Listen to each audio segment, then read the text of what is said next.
It was the year 1912. The sun was rising over the green hills of Nicaragua, a small country in Central America. The air smelled of fruit and wet soil, but the land was restless. On one side of the coast, American ships were arriving, large, grey, and heavy with soldiers.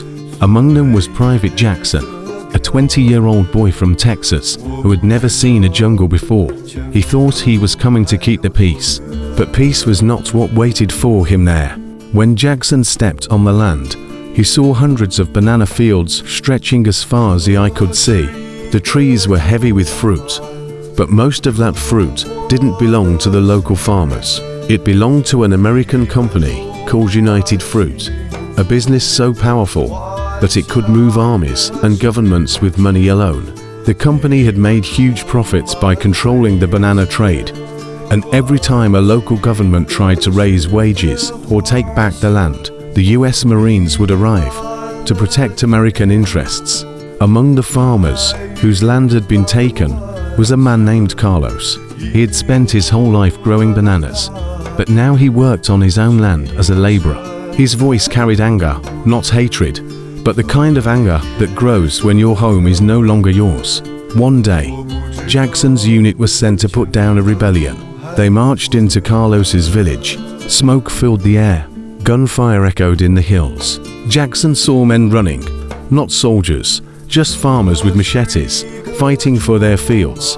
He hesitated to shoot.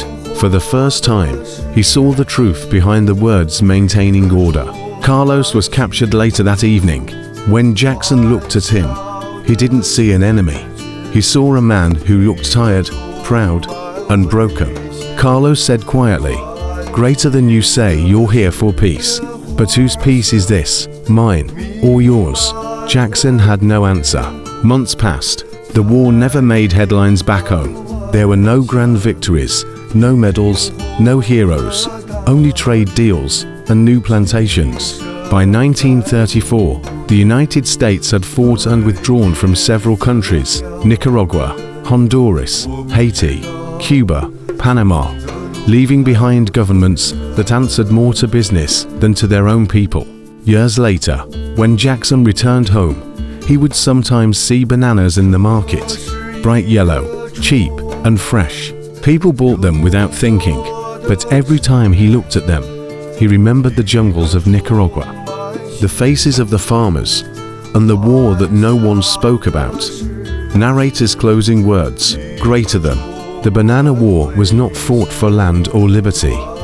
It was fought for profit, and like many such wars, it was forgotten. But history remembers, even when people do not.